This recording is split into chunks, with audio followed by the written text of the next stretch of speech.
네, 일요일 오후 나와봤거든요. 정말 사람 거의 안 보입니다. 거의 안 보여요. 코로나가 무섭기는 한가 봐요. 라오스 여성들이 나이가 어려 보여요. 실제로 접하면. 그런데 나이가 어려 보임에도 불구하고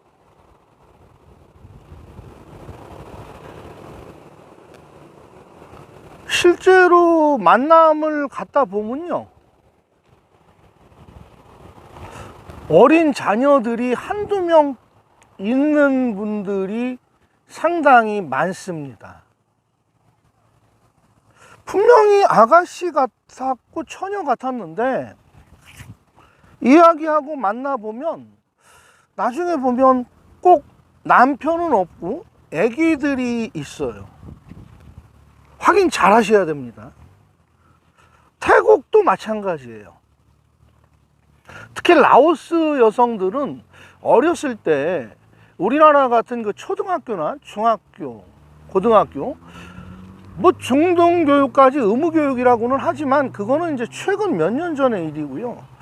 예전에는 교육제도가 사회적으로 보장이 안 돼 있어서 배우지 않은 분들이 많았었던 거죠.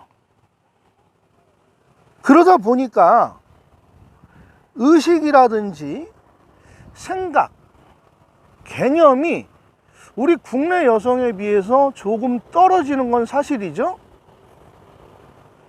그래서 나이 12세, 3세, 4세, 5세에 15세, 16세의 아기 엄마들이 많이 발생을 하고 있어요.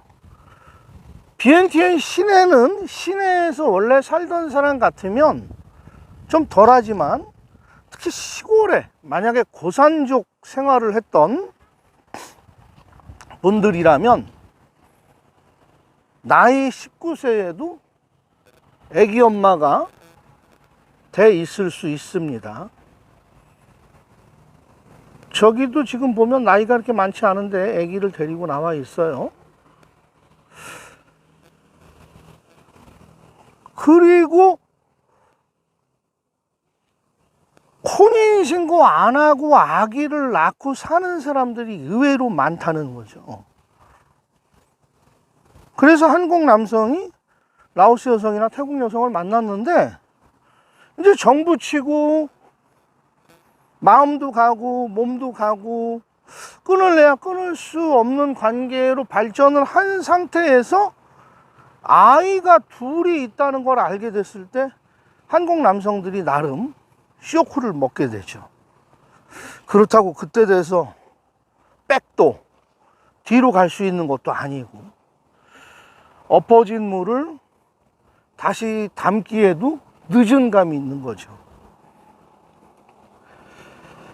그런 상태에서 뭐 한 번 떠난 남편들은 돌아오지는 않아요, 잘. 그리고 라오스나 미얀마, 태국도 그렇고요. 남성들이 불과 한 20년 전까지만 해도 수명이 그렇게 길지 못했어요. 다는 아니지만 마약왕 콘사, 골든 트라이앵글, 마약 재배지, 마약 유통하는 그런 것이 활성화되어 있던 시기에 국민들이 마약에 대한 두려움이나 무서움이 없이 마약 흡입을 쉽게 하면서 남성들의 생명이 많이 단축이 됐었죠. 그래서 나이 50에 세상을 떠나는 남편들이 많아요. 제가 사는 아파트도 38살 먹은 예쁘장하게 생긴 매반 청소해주는 아줌마가 어저께 주차장에서 10살짜리 딸을 데리고 주차장에 앉아서 라오스 라면을 먹고 있더라고요. 그래서 애기 아빠는 어디 갔냐 그랬더니 애기 아빠는 딸이 그래요. 10살짜리 딸이 따이래요 그래요. 따이래요. 그래서 제가 물어봤죠. 빠이 싸완? 빠이 가다. 사완, 천국, 극락, 예, 빠이사완이랍니다. 그 남편은 나이가 58세였고 그 애기 엄마는 38살이에요. 어저께 제가 그 영상을 찍고 싶었는데 뭐 저녁 때 잠깐 담배 피러 나갔다가 카메라가 없는 상태에서 찍을 수가 없었죠. 그래서 라오스는 남편은 없고 어린 나이, 보기에는 분명히 아가씨인데 나중에 확인해 보면 아기가 딸려 있을 때가 있어요. 만약에 아가가 달려 있는 여성을 만나게 됐을 때는 혼인신고하고 한국에 같이 가고 또는 이곳에 살 때 여러 가지의 좀 복잡한 문제들이 나올 수가 있겠죠. 내가 낳은 자식이 아니고 현지 남편 사이에서 낳은 딸이나 아들을 내가 부양가족으로 거두어 들일 수밖에 없는 그런 상황이 나옵니다. 만약에 나에게 재산이라도 있으면 나중에 재산도 또 상속을 해줘야 되는 문제가 있고요. 우리 어느 구독자님이 저한테 그랬어요. 제가 물어봤죠. 아니 왜 라오스나 태국 여성들하고 결혼할 생각을 하고 왜 이곳에 나올 생각을 합니까? 그랬더니 아주 현실적인 이야기를 하시더라고요. 그 현실적인 이야기는 뭐냐면 한국에서 원룸 사는데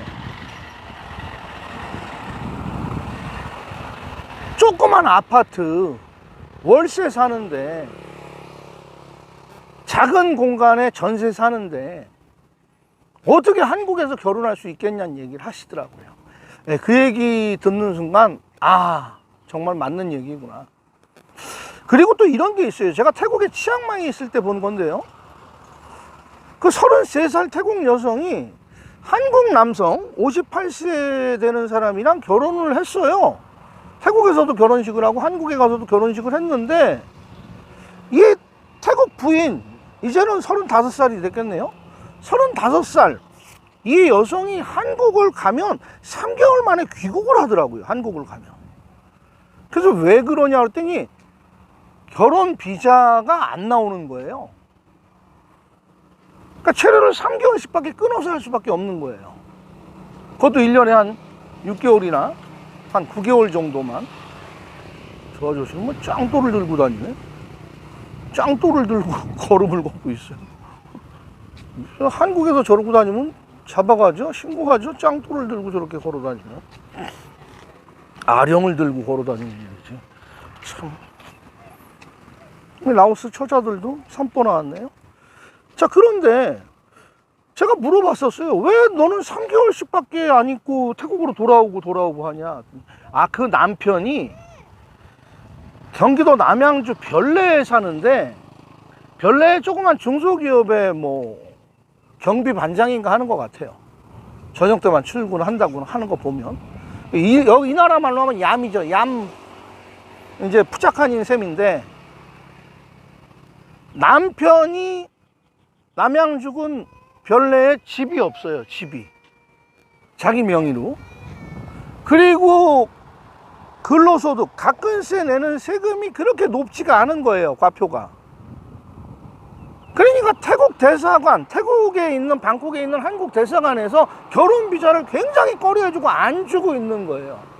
그게 왜냐하면 태국 여성이나 라오스 여성이 한국에 혼인신고, 결혼신고 다 하고 가는데 남편의 수입이 일정하거나 재산이 없으면 이 여성은 분명히 결혼할 목적으로 들어와서 비자 취득하고 어디론가 취업하러 떠날 것이다 라는 것을 한국 당국에서도 인지하고 있다는 겁니다. 그런데 제가 왜 여기 와서 결혼하고 여기 와서 생활하고 여기서 혼인신고하고 살다가 한국 나가라는 이야기는 뭐냐 하면 만약에 여기서 살면서 아기가 생기잖아요. 아기가 생기면 결혼 비자라든지 그런 신고 절차가 좀 쉬워지더라고요. 가령 라오스에 와서 태국에 와서 현지 여성을 만났는데 한국 대사관에 그 비자 서류, 결혼 비자 서류 넣을 때요 사진을 같이, 그러니까 몇 달 동안 같이 살았다는 내용의 사진을 첨부하라는 것이 있어요. 그렇지만 아기가 있고 아기 출생 증명서, 병원에서 아버지가 누구고 엄마가 누구고 이런 증빙 서류가 있을 때는 좀 수월해진다는 거, 그것도 알아두시면 좋을 것 같아요. 근데 아무튼 그 여성을 만나서 같이 살고 시간 보내는 것까지는 쉬운데요, 그 결혼 신고하는 데는 굉장히 좀 몇 달씩 걸려요. 무지개 뜬 거 보이시죠? 라오스 하늘에 무지개가 떴습니다. 제가 바른 이야기하고 옳은 정보 이야기하니까 하늘에서 무지개로 응답을 해주시는 겁니다. 착각은 자유입니까? 착각은 시계 가는 소리, 망상은 해수욕장이랍니다. 그래서 오늘 제가 이야기한 것, 어린 처녀들, 처자들이 아기가 있다는 것, 그리고 어쩌면 또 숨어있는 남편이 있을 수도 있다는 것, 그 다음에 혼인신고하고 한국에 나갈 때 한국 정부로부터 비자 받을 때 그런 어려움이 있을 수 있다는 것, 잘 체크하셔서요 생각해 보심이 좋을 듯 합니다. 아주 너무 썰렁해요. 이 공원이 아까 그 벽돌 든 남자 하나 지나갔고 라오스 처자들 3명 지나갔고, 굉장히 넓은 광장인데 사람이 없습니다. 근데 라오스에 살다 보면요, 이렇게 푸르른 꽃, 사계절 피는 꽃, 그래서 여기 벌들은 벌이 2달 사는데 하루도 못 쉬고 일을 계속 해야 돼서 간경화로 죽는다잖아요. 꽃과 푸르름, 실록을 늘 볼 수 있는 그런 장점이 있습니다. 근데 저는요, 해외 생활 15년 이상 하다 보니까 제일 보고 싶은 게 한국의 설경 있죠. 눈 올 때 소나무에 눈 내려앉아 갖고 설백천지백돼 있을 때, 그리고 다리라도 하나 뜬 아주 추운 겨울날 밤에 눈 온 장면이 늘 그립답니다.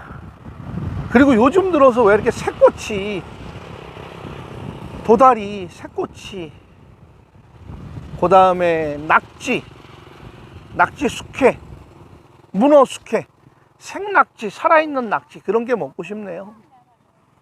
입안에 군침이 도는 순간이지만 여기서 영상을 멈추겠습니다. 감사합니다. 구독, 좋아요, 댓글은 제게 큰 힘이 되고요, 막 눌러주세요.